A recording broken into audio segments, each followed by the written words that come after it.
Hello, everyone, and welcome to The Way is in Training. This is a podcast exploring how warriors should train and fight, as well as how they should live. We will talk about technique, but we'll also dive deep into fitness, mindset, and strategy. We will explore leadership and philosophy as well. So whether you are a young soldier, a veteran police officer, a responsible armed citizen, or simply someone looking for an authentic life, let's examine how the lessons of combat and preparation for it can help us fulfill our potential. Let's explore the way together and learn how the discipline of training can show us our true selves amidst the chaos of life.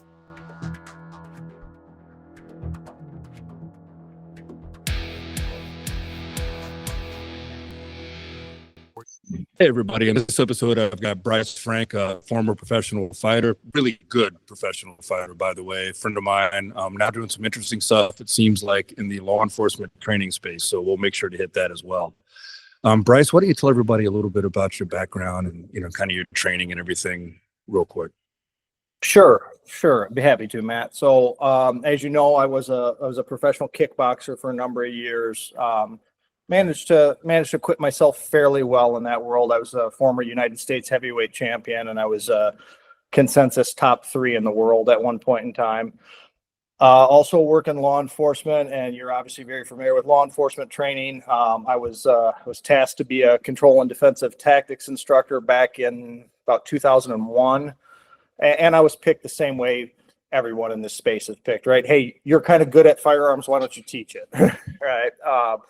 In my case, it was, hey, you're kind of good at the combative stuff. Why don't you teach it? So had no background in teaching other than maybe coaching a few fighters here or there. I really didn't know anything about it.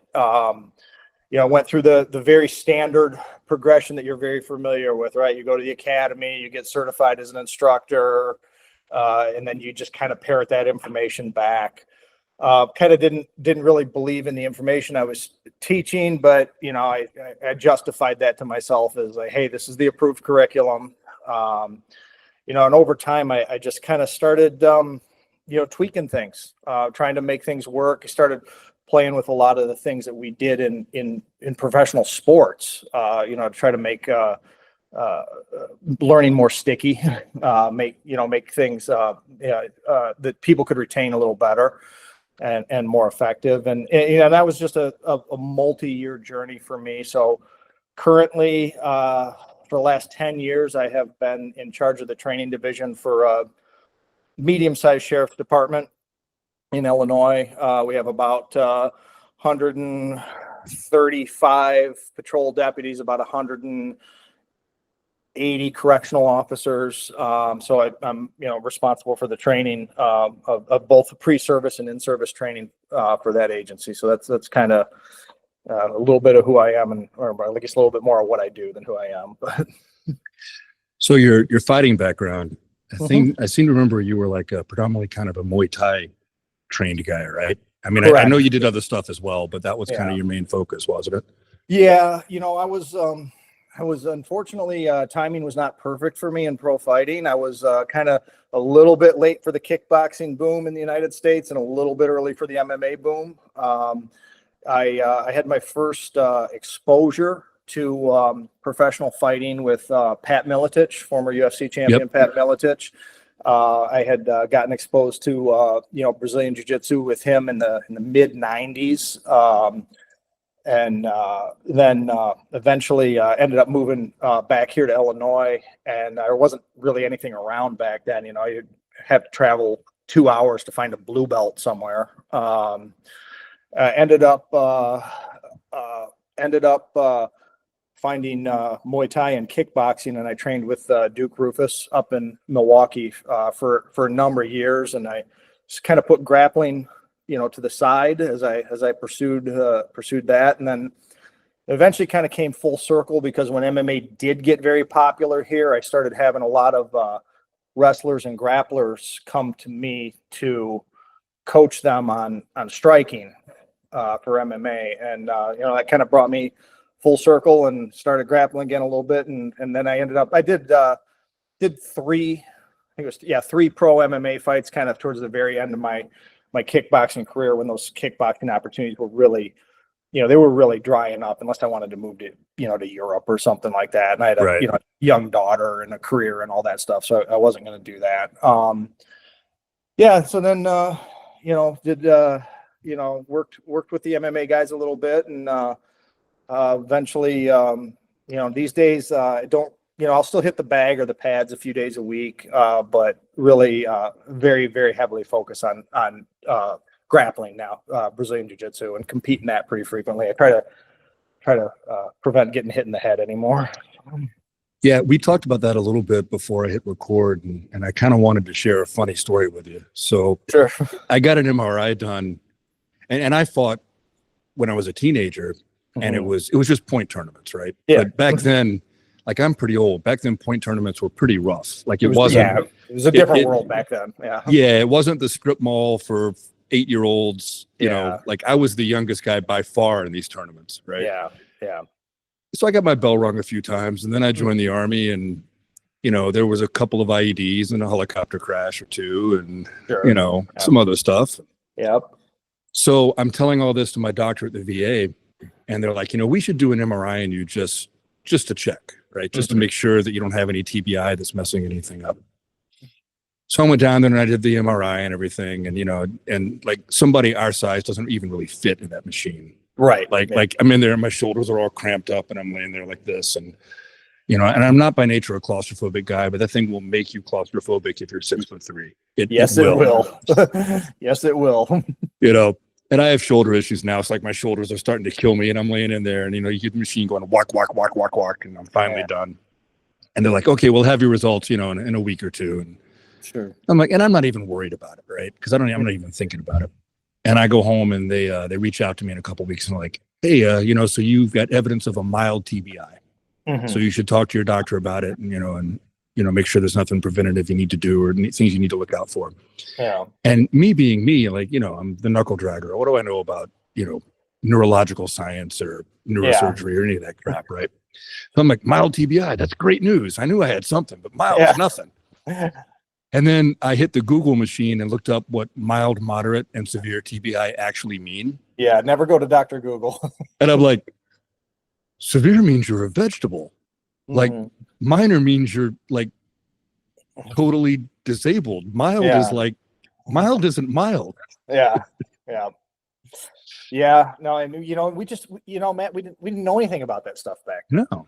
We just we didn't know about it. You just you get a concussion or whatever, and you take a few weeks off and heal, and you'll be fine. That was kind of the attitude back then. That's what we I thought. distinctly remember at the nationals for JK style karate, right, in the US back in the the 80s, late 80s, early 90s maybe. Sitting in my hotel room, and I was going to call one of my buddies. They were all older than me. I was calling one of my buddies. I'm like, hey, we're going out to eat somewhere, because I didn't have a car. I'm a kid. Right. And I'm looking at the phone, and the guy who's staying in the same room with me goes, well, I thought you were going to call Jimmy. I'm like, yeah, I am. He goes, what's taking you so long? I said, I'm looking for the 6.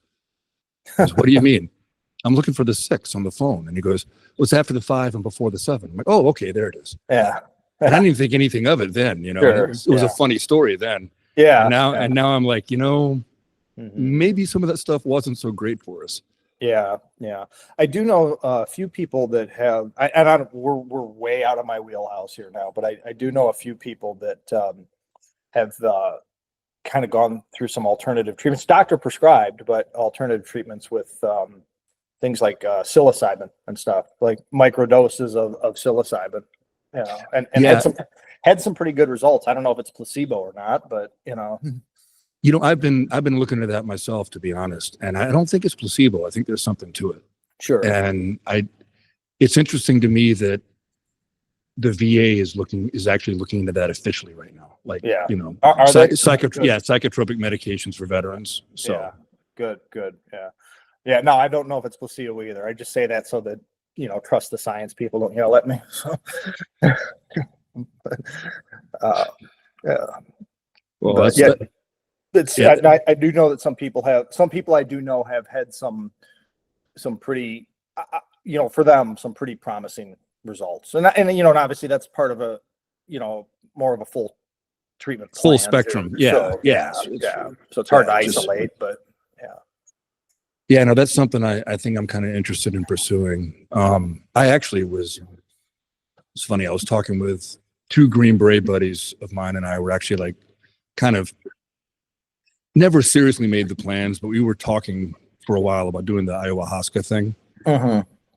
And I hear that can be pretty amazing for you too. Yeah. I'd like to do it. I know there's some places in the US that do it under a doctor's care. Mm-hmm. I know that's not the authentic bit, but I still think I'd rather do it that way than go to some village south of the border and take my chances, Right. Yeah. I'm not saying it's not good down there. That's not what I mean. I know that's the authentic thing, but I might like to have a doctor around just in case. Yeah. From the little bit I have heard about it, I don't know anyone that's done that, but from the little bit I have heard about it, it's a pretty intense experience. So back to the training for fighting thing, like, I'm kind of curious to see like what your training regimen was like, not just when you were prepping for a fight, but like during your years as a fighter. Because I know as you prep, you ramp up and you build up to a peak, and then you have to kind of get ready. And I get that, but like just overall in general, like how did you approach it to try to stay relatively sharp most of the time? Yeah, so I always worked a full-time career. I was never the amount of people that could make a living as a full-time fighter back then was so minuscule.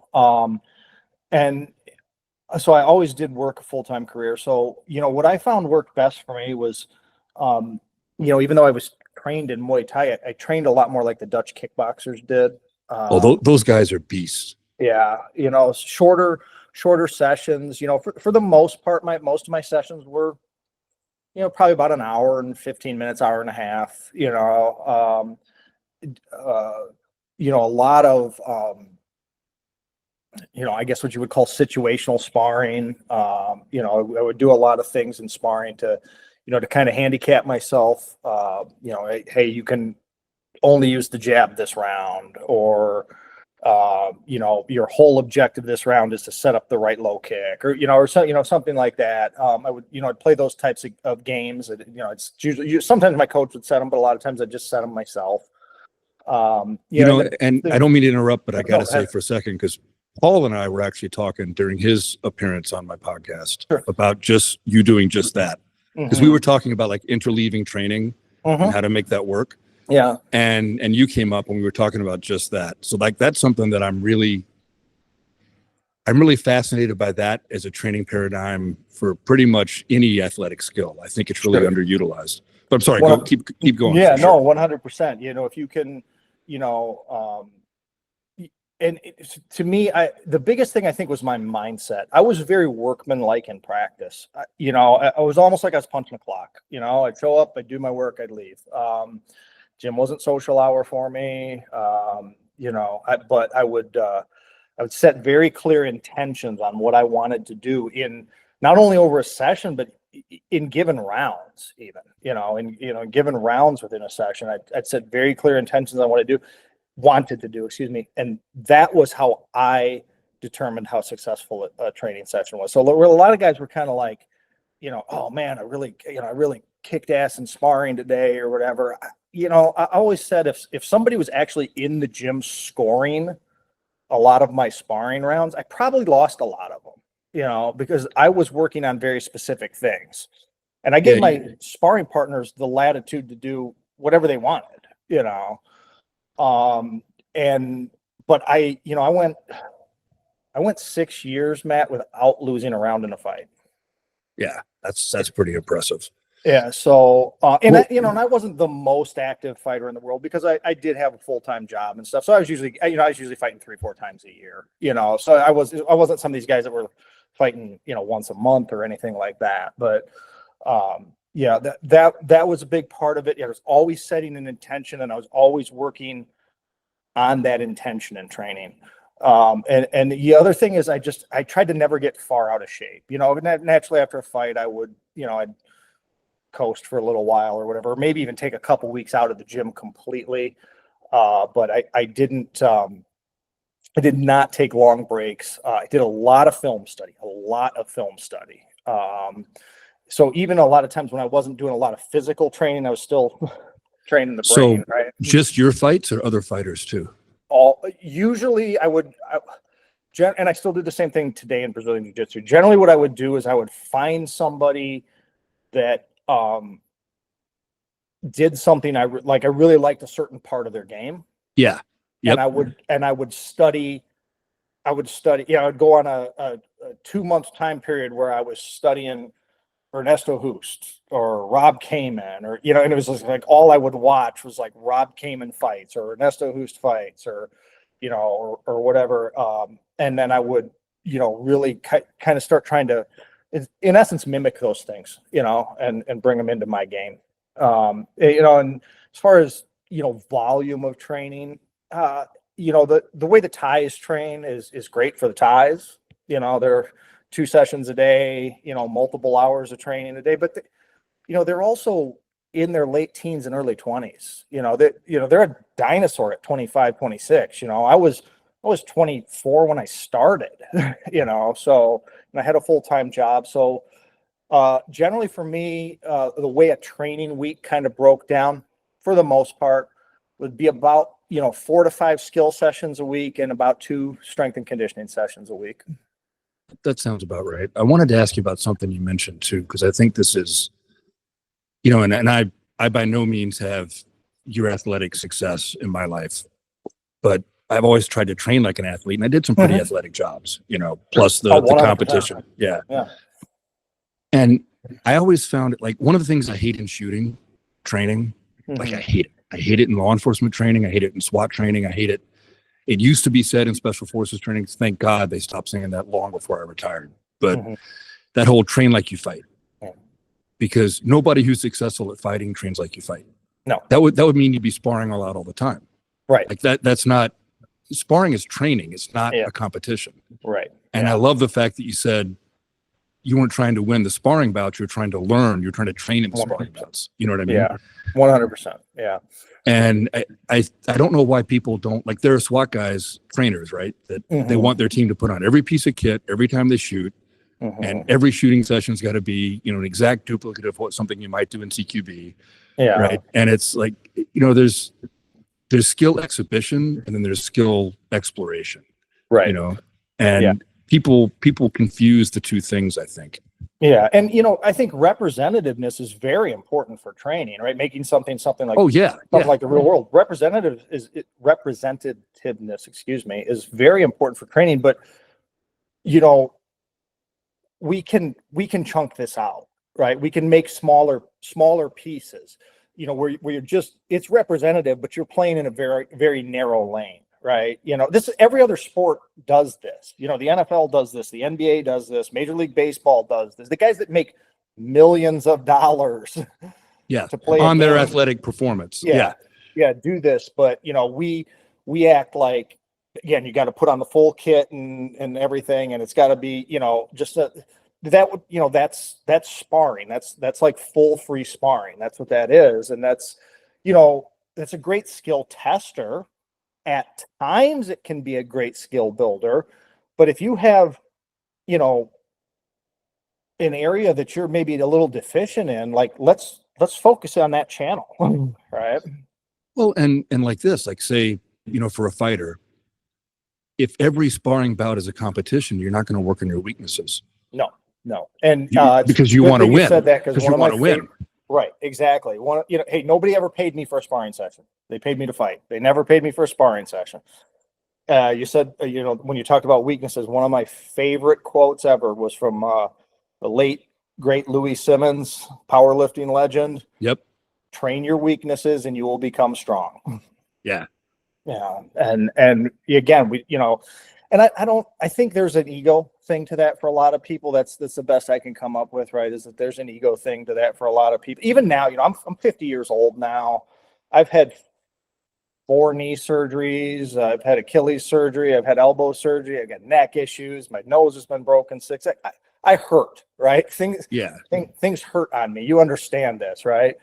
And, even now, sometimes I'll get in there with a 30-some-year-old kid in jiu-jitsu and, 30-some-year-old blue belt who competes a bunch, and he wants to rough up the old brown belt, and it's like, I don't have any ego in this anymore. I'm like, I will let you pass the guard. I will stick my arm out and let you submit me if that's going to calm you down a little bit. So you're like, okay, I got him. All right, cool, kid, you got me. Now let's train. No, I love that. I do. No, I think you're right. I think part of it's ego, and it's so easy to fall into that trap. You know what I mean? Like it really is. But I think ego is the enemy of improvement. I really do. 100%. Yeah. No, you're not. Again, you're gonna go back to what you do best, and if you just keep, if you're better than me at something, and you keep, you just keep doing what you do best, and you keep beating me, eventually I'm gonna figure that out, right? And now where do you go? Because you haven't improved any of the rest of your game. So I think that's the whole train your weaknesses and you'll become strong. Louis Simmons, said that. I heard him say that back in the '90s and something, and that just always stuck. I got a technical question for you, kind of a different topic, but sure. So you have got truly heavy hands. Like I have seen some of your fights on film. I've seen you hit the heavy bag. Like you've got heavy hands. And I actually, all right, I'm gonna sound like a fanboy for a second, but because a lot of the stuff in traditional martial arts is very snapped, right? Yeah. And I think I have fairly heavy hands, but I know that I could always be better. You know what I mean? And the thing I kind of picked up on from watching you was the amount of time you allow the force to transfer. Yeah. I mean, am I on the right track there? Yeah, I want that punch to sit on you for a minute. Yeah. I want that punch to sit on you for a minute. Yep. And I don't know if you remember or not, but I even tagged you in a video of me working the heavy bag on social media like 5 years ago with the hashtag heavy hands, kind of seeing if it would. I was kind of looking for your comment. You know what I mean? Yeah. Yeah. Okay. Yeah. I don't recall, but you did comment, so I know you saw it. Yeah. Yeah. That could be the hit in the head too many times thing, but I would try to leave the punch sit on you for a minute. The two main things, I mean, all striking, really most sports is rotational force, right? Yeah. And, I think, a lot of what we do especially, if we do a lot of strength and conditioning and stuff, which I'm for that, by the way, but, we spend a lot of time being very linear in that world, right? Everything is, up and down or forward and back, and there's not a lot of rotational work. So I think that the rotational component is very important. And I think the other thing too is I thought when I talk about building power on a punch, if you've ever heard me talk about this, I talk about thrust and torque. Yeah. Right. And thrust is me pushing off the ground, right, to transfer that power through the kinetic chain. And torque is that rotational. It's the rotation of my hips and my body, but it's also the rotation of my hand when I hit. You're speaking to my inner karate guy right now. Yeah. Yeah. There's a lot of good things in traditional karate. I don't know what they call it in Japanese, but like the horse stances and stuff. The way they work on snapping and turning the punch over and stuff. And if you watch good boxers, they're constantly rotating their fists on the end of the punch. Yeah, no, absolutely. And that whole idea that the punch starts at the back leg on the ground. Yeah. And like 100%. That's in the amount of the degree where it gets complicated, where it gets tricky is understanding what range does, right? Expanding and contracting ranges do. So, if we've got a fairly big range and I have distance to cover, then the punch really becomes there's a lot of thrust on that, right? I have to push off the ground very hard. It's lunging. Yeah, and then but if we're very close to each other, I'm not really going to use much thrust at all. It's going to a little, but it's primarily going to be torque. It's going to be that rotation that's going to allow me to generate power, right? Because if I drive off the ground in that situation and cover ground, I'm going to end up in a clinch with you. Now, what do you do with the weight of the front foot? Do you feel like, because like a lot of times I find myself kind of almost like I'm picking the front foot up just a little bit as the punch hits to kind of get that weight transfer a little better. that something you play around with, or talk about let's define this a little more specifically, like a jab, for example? Not so much. I wasn't thinking of a jab. I was thinking more of a cross, like a cross or a karate reverse punch. Sure. Because the jab, I almost feel like I'm stomping the front foot a little bit if I'm trying to really reach, if it's a longer distance, you know? Yeah. So I think that your question was about transferring weight onto the front foot, correct? Are taking the weight off of the front foot, even though you're moving the weight forward. So like instead of your energy transfer coming from the back foot and some of it going into the front foot into the ground, almost like even though you're not lifting your front leg, it kind of feels that way just a little bit, like you're kind of lightening the load. Yeah, be a little lighter on it. Sure. Well, if you think about throwing a jab, for example, let me use a jab as an example. When I step forward and my if my front foot hits the floor before my punch hits you, that's kind of like putting the brakes on the punch, right? Yeah. So it's sequencing. I think what we're really talking about here is sequencing, and sequencing is very important in any punch. As a perfect example of that, even since, the right hand or the overhand or the cross or the reverse punch or whatever you want to, whatever version of it you choose to use, as I get that rotation going, right, what I was trying to tell people is, people, when they start to rotate, right, they turn their whole body like this.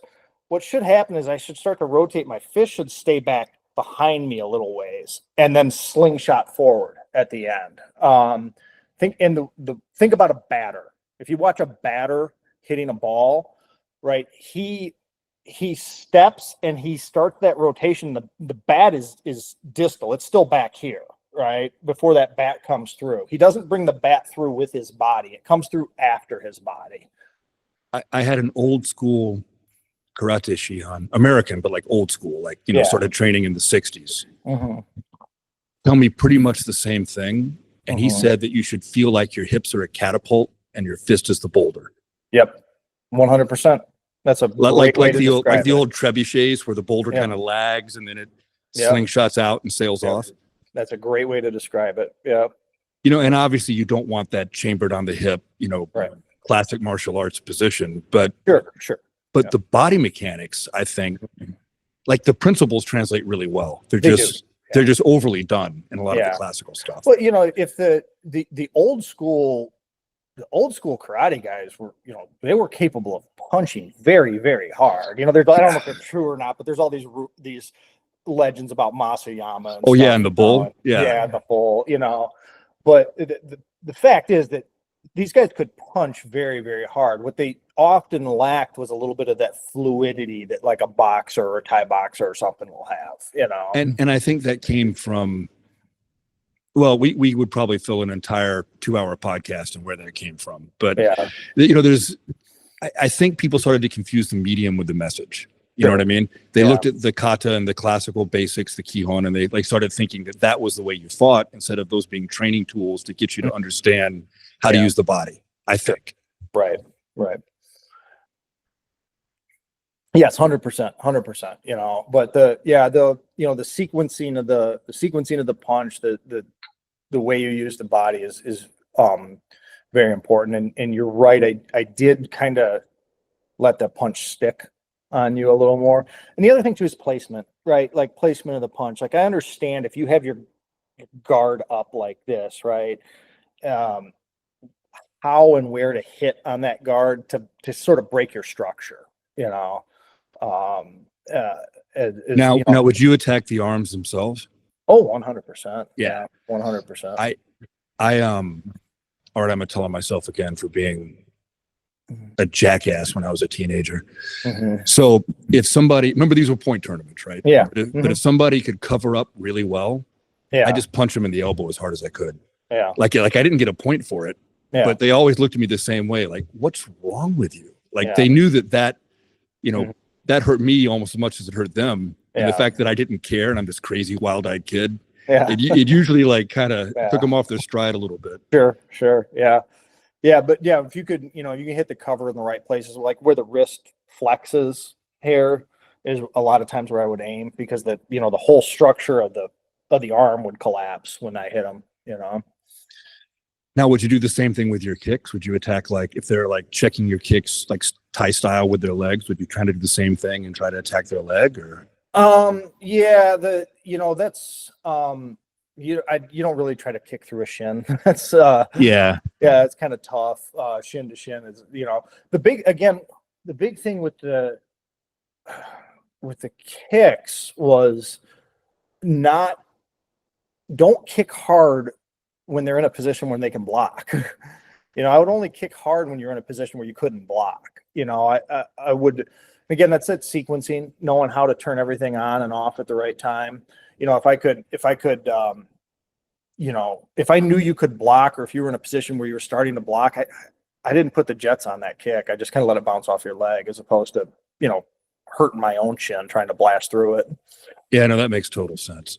Yeah. And I guess I didn't really think the question through. I'm not so much thinking of like shin on shin, but like maybe trying to time it so that like when they're on their way up or they're on their way down, or as they're recovering from it, you know what I mean? Yeah, 100%. So like if I throw a kick and you go to check that kick, right?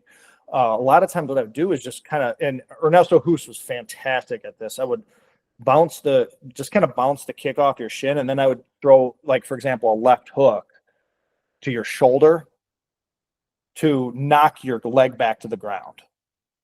Oh, I like that. And now you're not in a, now all that weight's on that leg, you're not in a position to pick it up, and I'd kick again really fast, so it wasn't, not trying to score, like, the only time you'd throw really, really hard was when they were in a position that they couldn't defend. Because obviously if I throw really, really hard, if it's kick leg to leg, I can hurt my own leg.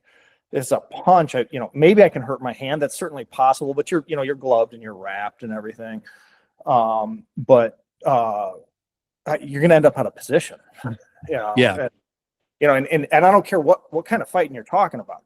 Boxing, kickboxing, karate, jiu-jitsu, judo, wrestling, gunfighting. It's all angles. The person with the superior angle is going to win, And I'm glad you said that too, because that's one of the things as a law enforcement trainer. Let's talk about this for a second. Sure. This is one of my pet peeves. Well, it's actually two connected pet peeves here. Mm-hmm. When people treat shooting like it's not an athletic event.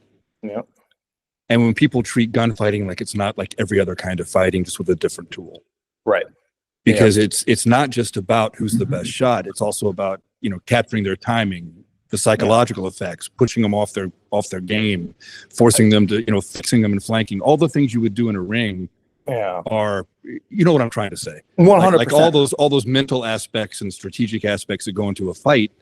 And people don't think about that when they think about guns. Like somehow it's this magic tool that changes the way we act. Yeah, it's what we call in ecological dynamics. It's a perception and action coupling, right? Keeping the thinking and the acting combined, right? And as opposed to just thinking that the hard skill in and of itself is going to do the work. No, the hard skill will do the work if you employ it at the right time. Yep. And look, you know this better than I do. Law enforcement accuracy in shootings has been the same since the 90s, and it's not good. No, it's not good. It's somewhere in the 30% range, I think, 30-40%. I think it's starting to tick up a little bit with red dots and stuff like that. But that's really not, it's because the red dot's so good. No, it's because it allows a threat focus. As opposed to a front sight focus. Yeah. Yeah. And, and I think that, the thing that you see there is, look, and these guys, this better than I do, 51-ish%. If we look at like the last 15, 20 years, about 51% of law enforcement shootings are inside of 5 feet. Yeah. That is not a hard technical skill to solve. No. You don't need a sight at that range, but the reason it's so bad is because we have better trainers. We have better firearms trainers in law enforcement now than at any time in the 27 years I've been involved. there's really, they are finally going to good professional shooters and getting them into this space, right? As opposed to the old, the fat old gun guy in the department that, so they are going to the right guys, but they're still not addressing, in my opinion, we're still not addressing the right part of the problem. And that is, pairing the thinking with it, so it's, we're decoupling the skill from its environment completely. And, and that's why, in my opinion, that it's not the skill is not there for the accuracy to be way higher than it is in OISs. It's that they cannot manage the full problem. Yes. Yep. And I want to come back to that in a second, because I think that's important. But I want to ask you one more Muay Thai question before we keep going. Of course. Lordzilla or Senchai? Oh, I'm such a Senchai fan. I love Senchai. He's my favorite. Yeah. He's just so Senchai. Well, both of them are what you would call a Muay Thai style fighter. So there's three basic styles of fighting in Muay Thai. There's Muay Mat, Muay Gang, and Muay Thai. The Muay Thai is like the very slick, very technical, vision-based fighter, right? They see very well, they respond very well, very creative, typically, not always, but typically very creative. Then the Muay Gang is like the clinch style fighter, right? The walk-up fighter. And then the Muay Mat is like heavy boxing, and usually a little closer to what you think of as like Dutch kickboxing, like heavy boxing and hard low kicks. Yeah. So, but I love Senchai. It was actually, I don't know if this is still true, but at the time I did it in 2013, it was true. I was the only professional heavyweight ever to score a knockdown in a pro fight with a cartwheel kick. Oh, really? Yeah. I have not seen that. I'd like to see that on video. Yeah, his cartwheel kick is like something out of the Matrix. It's amazing. Yeah. It's out there on YouTube somewhere. Right? Somebody videoed it and put it up on YouTube, but I'll find it, and I may just splice it into the YouTube version of this podcast. There you go. Yeah. But so all right. I can't I got to stick with Senchai just because he's such a personal favorite. Yeah, no, the stuff he does, like the way he sets up his opponents is just beauty. It's like poetry. It's poetry. It's, you know what it makes me think of? So like I'm a big Bruce Lee fan, but I understand the realities of his life and his limitations, right? Like the guy never fought professionally. You know what I mean? Mm-hmm. And some of his theories, like I trained JKD briefly when I was at Fort Bragg. One of my instructors in the Q course was a JKD instructor, and it was an offshoot. You know what I mean? Mm-hmm. Yeah. Like kind of a lot of FMA in it. It was like one of those kind of hybrids that JKD has produced. Yep. And it was a great art, and he was a great guy. Mm-hmm. And I always wanted to study like the classical JKD. So I dabbled in it a little bit recently. And this is not a knock on it as an art or the people or the guy I trained with at all. But it's got limitations. The classical stuff he taught, like, I don't want to say classical because he was against, but you know what I mean? The traditional, original JKD, you know what I mean? Yeah.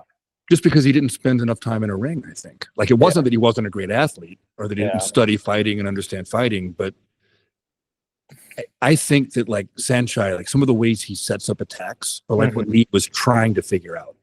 Yeah, you know what I mean? Bruce Lee was an amazing philosopher of martial arts, of martial arts, but I absolutely understand what you mean. And I'll use another firearms example. The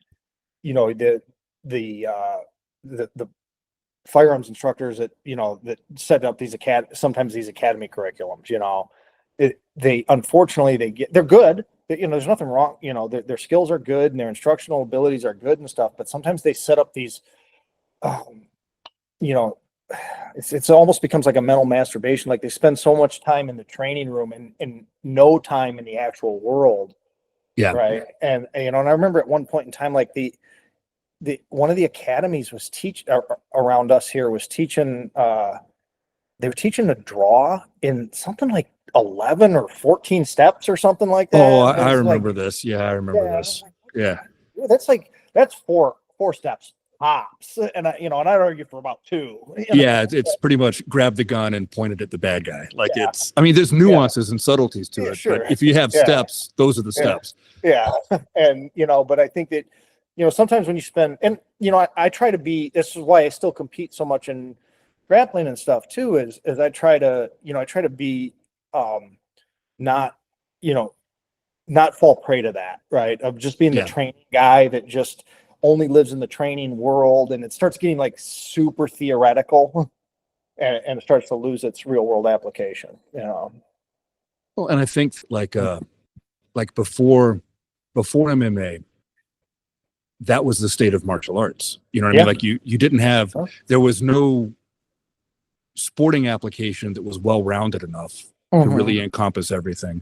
And I would argue even the first, like we've had MMA since the 90s, right? So probably at least probably at least till the 2010s, it was still not right because they hadn't figured it out yet. Yeah. And it's a new, like any other sport, it's at this stage of its life cycle, it's evolving so fast. And then you have like, here's some more nuance, right? So like then you have, so I gotta figure out how to articulate this. This is one of those things where both sides are wrong and both sides are right in a way. You know what I mean? Yeah. You've got like the reality self-defense instructors teaching all the like dirty tricks and all this stuff. And there's some value to that. There is. But a lot of that is like some of the classical Japanese jiu-jitsu stuff I did and Aikido jiu-jitsu stuff I did. The techniques, it's not that the techniques can't work. It's that if you never drill them against someone who's resisting you, you may not know how to make them work. Right. Yeah, it's a method of training. Yeah. And some of those techniques can't safely be drilled against a resisting opponent. That is true. Right. But then you wind up with a technique you don't know how to employ because he's not just going to stand there. It's like the old joke. Oh, you didn't attack me the right way. Yeah. No, grab my wrist this way. Yeah. The old, Jim Carrey bit. Yeah. Yeah. But it's like, so where I get so frustrated with the reality based people sometimes is like, treating the eye gouge or the dick kick or the whatever, like it's this nuclear option. Like, here's the thing. I'm better than you and I can kick you in the dick too. Right. Yeah. Paul Sharp said this best. He's like, if you can't beat me with the rules, you can't beat me without the rules. Yes. I have heard Paul say that more than once. And I can only agree. I mean, it's the reality of it, Yeah. And sure, freak things can happen, right? Somebody brain you on the back of the head with a lead pipe when you're not looking. Well, and anybody can lose a real fight, whether we're talking gunfight or fist fight. That's all you're doing is the better you are, the more you're increasing your odds of winning. Right. Yeah. But where were we going with this? We just kind of went sideways. Yeah. Well, we were. Yeah. You had asked another Muay Thai question about Lurdzilla. You said we were going to get into some of the law enforcement stuff. No, so going back to the law enforcement training, like it's not that some of these academic ideas about tactics and techniques may not have value. Yeah. It's that if they haven't been tested, you don't really know how to employ them. And it goes back to that whole thing about nuance, right? We talked about nuance earlier. Yeah. Like you can have a sound idea, but there can be nuances to it that you don't know because you've never done it against a resisting opponent. Yes, 100%. And becomes the problem sometimes of, how do I want to say this? I don't want to say going to the wrong source, but maybe the wrong context, right? How many times have you seen some sort of maybe active shooter or CQB class or something like that was taught by a really high speed SWAT guy to a bunch of patrol officers? Like that's a different world. And it's not saying the one is better than the other. It's a different world. It's one thing for you and me to clear a structure with 4 guys that we know real well and train with all the time. And it's a whole different world for you to show up, come running in one door, another guy from another department that you don't even know come running in another door, and now we have that problem. Like those are very different problems. Absolutely. And like, well, going back to the, combatives or, martial arts or whatever you want to call it side of it, right? Like, it's like shooting too. I mean, there are things you teach a recruit in shooting that will never dry fire and will shoot for their quals and mandatory in-service. And that's the only shooting they'll ever do. Yeah. There's a way you teach him that is different than the way you teach the guy who's chasing the dragon to try to be not only a great cop, but the next USPSA Grandmaster. You know what I mean? Like it's a different animal. Yeah. And understanding the audience, I think, matters. Like I'm not going to teach a squad of Afghans the same thing that I would teach American soldiers. Like it's just not. Yeah. It's not the right audience. Right. And that has to be taken into account too, like 100%. And same thing with. I hate the phrase defensive tactics, but I know that's what we got to say. Same thing with defensive tactics, right? Like if this person has never been punched in the grill, they're not going to go to a BJJ gym. They have no interest in this, but you've got to keep them alive. You're going to teach them stuff that is very, high retention, low skill, easily employed, because it's your only option. Yeah. Yeah. And this is why I've become such a believer in kind of the ecological dynamics framework of things, right? And using the constraints-led approach to teaching is because it's, I'm not going to answer the question for you. I'm going to give you the unchanging, like the unchanging quality, what we call the invariance, right? Like, what is the invariant to, if you want to hit a target with a firearm, what is the invariant? It's muzzle alignment. That never, ever, ever changes. So under any circumstance, you must have that, right? That is an invariant quality. It's teaching the invariant qualities to somebody and saying, okay, and designing drills and saying, okay, find a way to accomplish this, and it's not, hey, this is, of course you can come in and coach and make some suggestions and stuff like that, but you want that perception and that action always paired for that student. So they're having to think through the problem every single time. Now, what are some of the ways you put that into practice, right? Either for firearms or for hand-to-hand? What do you do? So let's say I just taught an in-service block of instruction on prone restraint, right? Keeping somebody restrained on the ground to handcuff. And what are the invariant qualities to keeping somebody on the ground? You have to keep their elbows and their knees separated from each other, right? If they can get their elbows and their knees together, they're going to get to a turtle, eventually up to a 4-point or quad pod, and then back up to their feet. And now you have to do all that work over again. So, the invariant features there are keep as much of their body on the ground as possible and keep their elbows and their knees separated. Now, I don't care how you do that. You can throw your hooks in like a BJJ guy if you want to. I wouldn't really recommend that in a law enforcement setting, but I'm not telling you can't do it. You can use a thigh pry like a wrestler. You can, there's all sorts of ways you can do that. And that's, that's what we will try to get them to understand, is that there's, different ways that they can do that. And, play around and experiment and try to find those things. No, I like that. I like that a lot. It's kind of a physical Socratic method, sounds like. Exactly. Yeah. Yeah. Question and answer, get in there and figure things out. Right. And, just, don't, and, you'll assign constraints, like if I'm doing, it'll start small, right? The scenarios will start very, very small. The first thing is I might actually start you prone, and I might say, look, I need to control your head, your hand. I might tell the students you need to control the head, the hands, and the hips. And your only job as the guy on the bottom is to roll to your left side or the right side. And my only job as the guy on top is to keep you pinned flat. Now we can add a little more to that. Now you can start rolling left and right, and you can start bringing your elbows and knees together, and now they have to keep you separated that way. No, I like that a lot. I actually, I don't think I realized I was doing it, but I think that's how I teach grip for shooting. Yeah. Because everybody's grip looks so different when it's right. Right. My big joke is always that I'm basically a missing link. Like my thumbs don't oppose. I'm an orangutan that manscapes is pretty much what I am. So obviously, if you have like a petite female officer, her grip is not going to be the same as mine to work. Right. Like she physically can't make her grip the same as mine. Right. And for that matter, I can't physically duplicate hers because my hands are too big. So we've got to figure out how to apply those. I like the word invariance too. Can I steal that from you? I think I'm gonna steal that. It's not mine. You're stealing it from literature. So, but so I talk about friction and leverage and like the properties of and I talk about structure really instead of grip because I don't think grip into the hands, right? Yeah. But I realize I'm kind of doing the same thing. I'm like, we're gonna shoot a drill and you need to figure out how you're going to hold your hands to make the sights return to the original point of aim rapidly and repeatably during recoil. Right.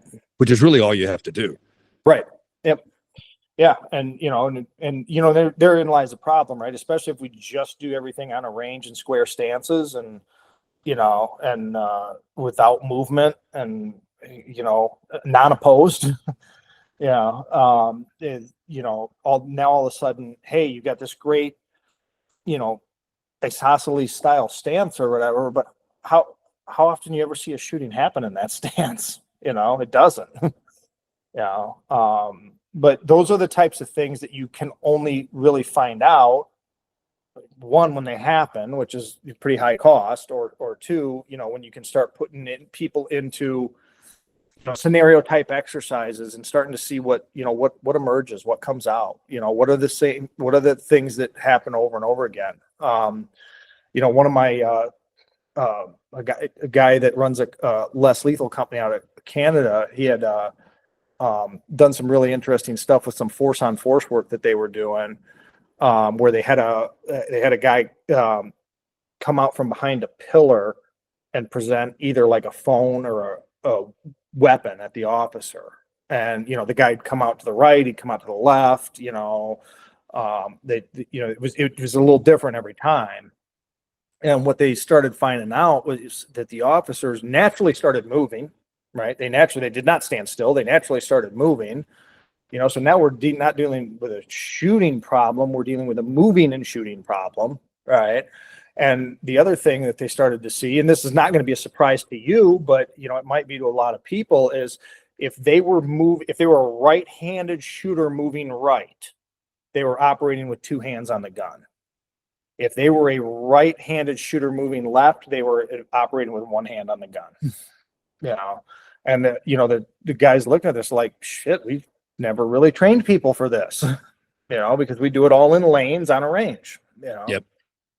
Well, and that's one of the breakdowns, right? Like you talked about it, you alluded to it earlier, is a lot of things work really well with a target that doesn't move on a flat range when you're not moving, that tend to break down when you put all the other variables into the mix.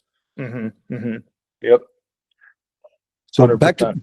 back to the force on force thing, because I just had a thought based on our earlier conversation about fighting, and I wanted to get your thoughts on this. Sure.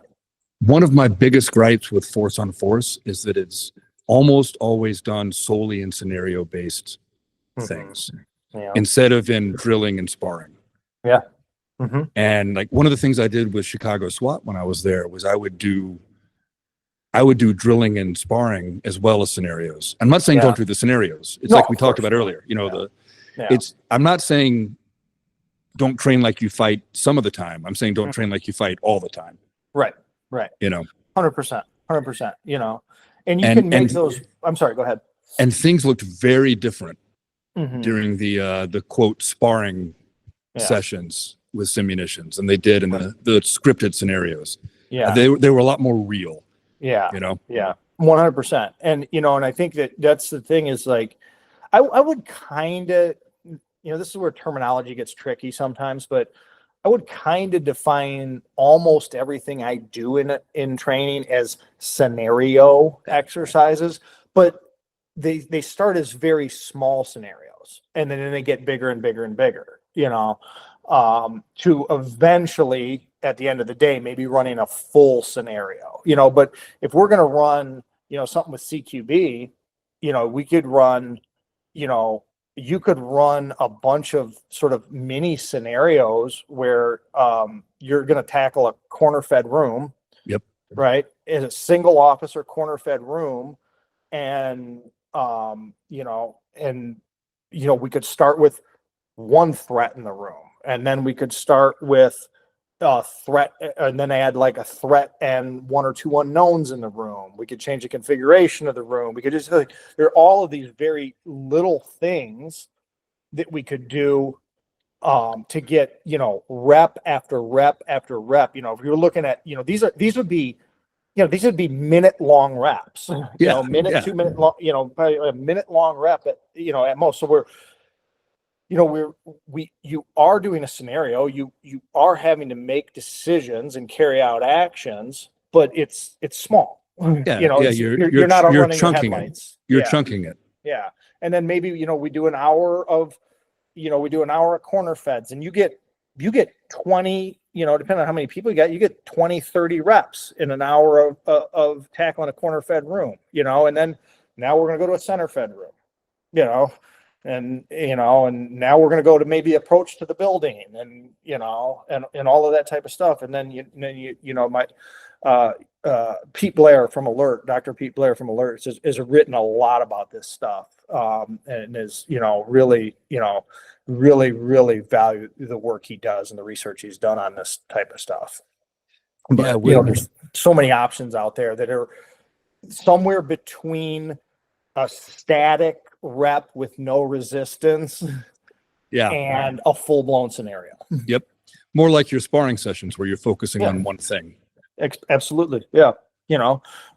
Or another thing I tell people all the time is like, I don't have to teach you to squat an empty bar and then say go squat 500 pounds. We can work up, right? 100, 200, 300, Well, and I think that when people think of progression and skill development in shooting, I'm going back to shooting now. Mm-hmm. They tend to think of accuracy or speed or both. Yeah. Instead of thinking about building up through complexity. Yeah. Mm-hmm. So like take a build drill. A lot of times in my training, like my personal training sessions, like I'll do some build drills, and then I'll make them strong hand only. Then I'll make them support hand only. Then I'll make them 3 reload 3. It's still a build drill with a reload thrown in, right? Yeah. Or I'll do 3 strong hand, reload 3 support, and each little set of reps is increasingly complex and are more difficult than the one before, even though it's still basically the same drill. Yeah.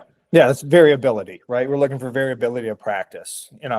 The term that is used in the ecological dynamics literature a lot is we want repetition without repetition. All right, is that we want to practice repeating the same outcome without necessarily repeating the same process, because the process is going to change depending upon the environment. Yeah, so I'm going to have to do a deep dive into this, because there's some stuff you're talking about that I've been not using the same phrases for, but doing both in my training and what I'm teaching. Yeah. So I may, when we get off the recording part of this, I may ask you for some resources to go dig up on the internet and check that stuff out. Absolutely. So how would you tie it all together? Like if you wanted to design either a training program for yourself, or say the perfect training program for the cop who cares about being good, how would you use this setup, this training methodology to kind of inform that? Yeah. So, I mean, I guess the easiest way is, first we always have to set an intention for our training, right? What's the goal, right? Yep. So, we set our intention, and, I need to accomplish A, B, or C, right? Or A, B, and C. And then we have to identify the invariants, right? What are the things that never, ever, ever change? Right. If I want to keep you on the ground and get you restrained, what are the things that never, ever, ever change? If I want to successfully clear a room, what are the things that never, ever, ever change? There are certain things that, there are different ways you can do it, right? You can go to the unknown first. You can go to the known first. You can run the rabbit. You can, there's all kinds of different ways you can do it. But what are the things that never, ever change? And identify those things. So those are the invariants, right? We set an intention, we identify invariants, and then we construct small-sided drills, right? We constrain the game down to conduct small-sided drills and let them operate within that space. And, because what do the best players have? Decision-making, right? Yes. The best players are the best decision makers. It doesn't matter the game. One of the examples I use all the time, I just used it when I lectured out at University of Arizona on this, is Barry Sanders, the running back. And, if you watch Barry Sanders, he was strong, but he wasn't, inhumanly strong, not for an NFL player. He was fast, but he wasn't inhumanly fast for an NFL player. He did have a great ability to get to top speed very quickly, but if you watch him, he got caught from behind, fairly rarely in his career. What made him so great was he read the field so well. Yep. And one of the things that Barry Sanders did a lot of as a youth was play touch football. And that's a constraint on the game of football, right? You're constraining the game down. You're making it smaller. Rather than playing the entire game. And he really credits that all the time he spent playing touch football with his ability to read the field the way he did. That makes perfect sense to me, and it's like, it's the same reason you don't need to spar hard to get the benefits of sparring. It's the same reason that, you can break those force on force drills down into the small pieces and still get the big benefit. Yeah. And like, I remember there was a fighter that I could never beat when I was competing. Mm-hmm. And he was older than me. He wound up becoming a pastry chef in New Orleans. He's like the deadliest dessert maker I've ever known in my life.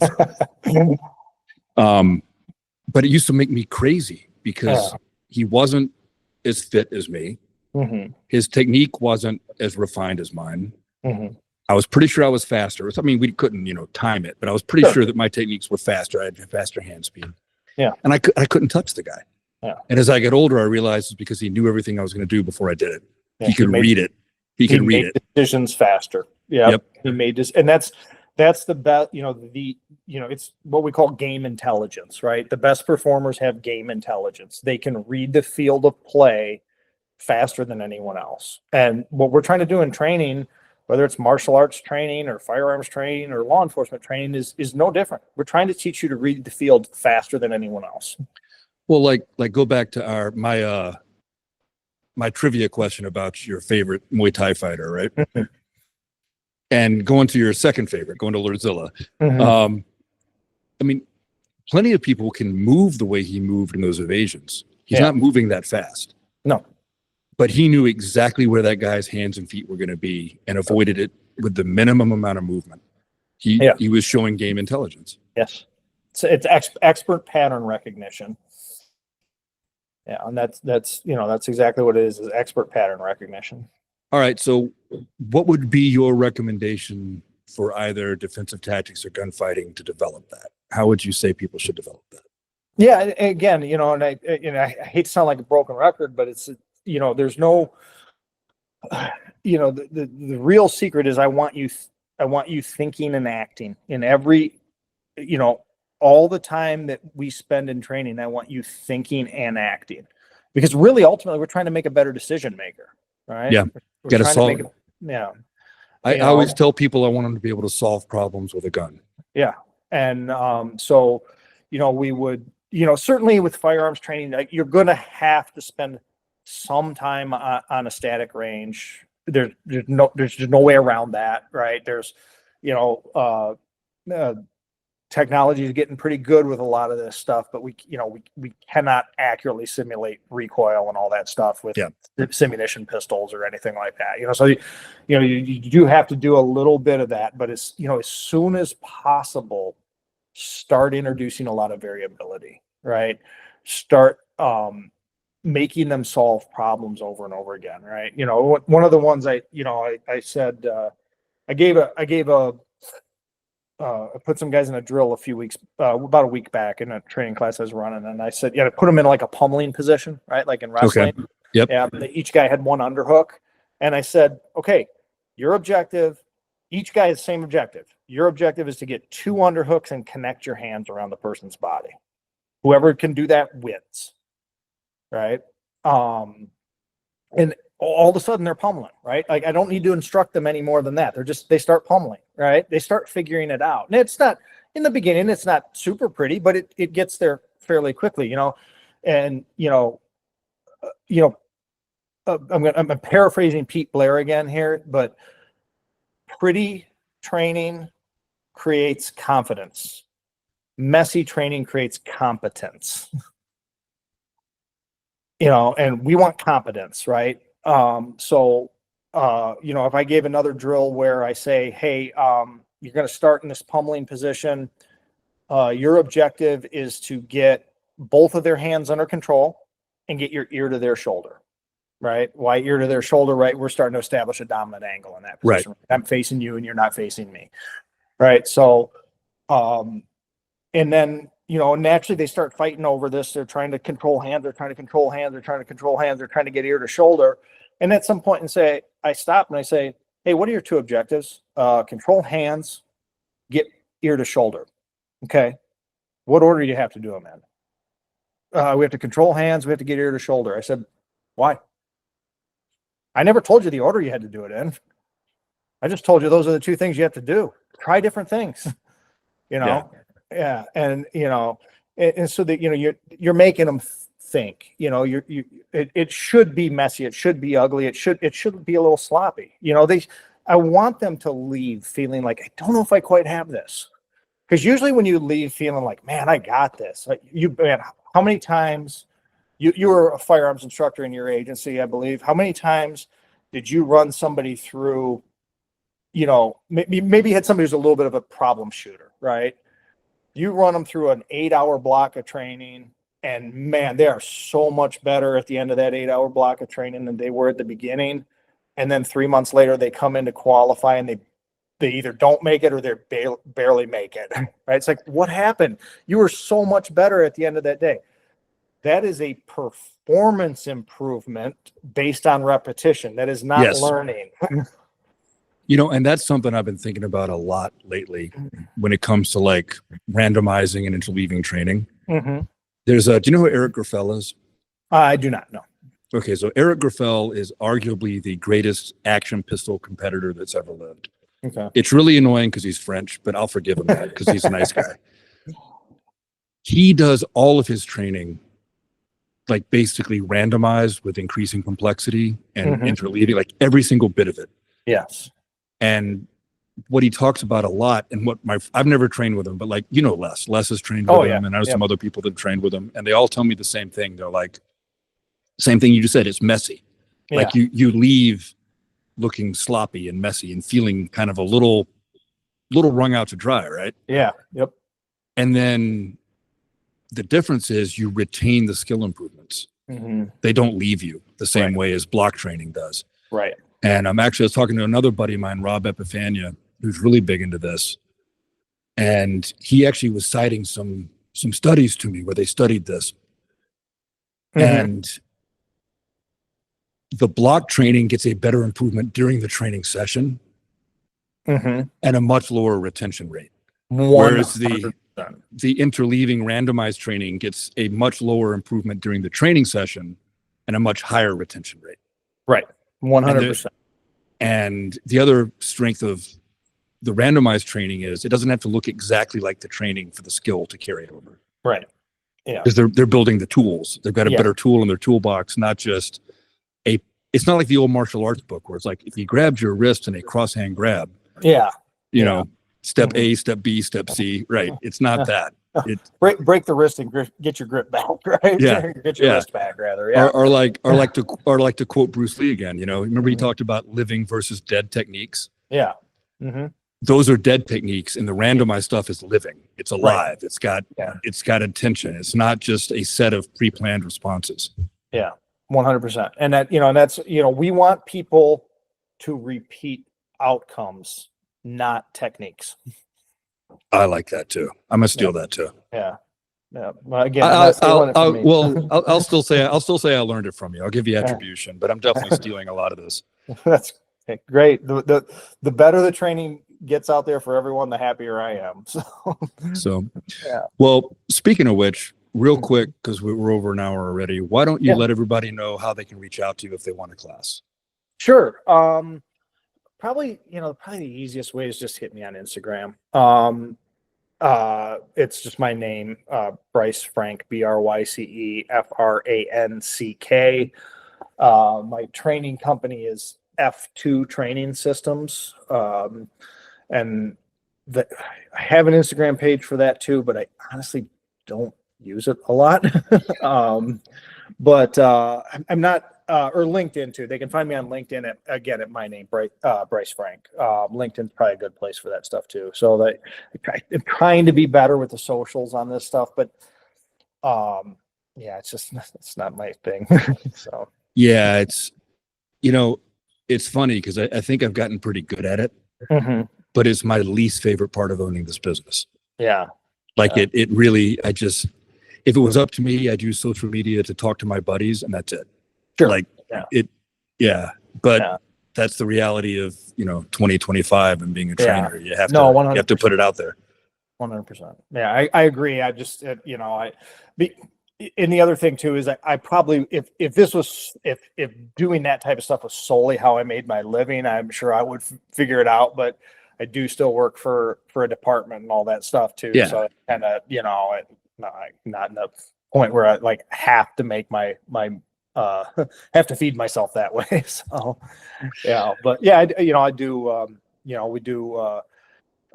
do train I have and do train other agencies, primarily on combatives. That's, the defensive tactic stuff is primarily where people bring me in, but I'm definitely moving more into the space of teaching people how to teach. Well, I'll save it for after we stop it, but I have a thought offline for you. Okay. So we'll go over it. Yeah. All right, everybody. I hope you enjoyed the conversation with Bryce as much as I did. He's definitely a wealth of knowledge on this stuff, and you can't go wrong if you want to seek him out for combatives. And the training ideas he's got are pretty damn cool too. So definitely, if you're in the market for it, seek it out. And I will talk to all of you next time.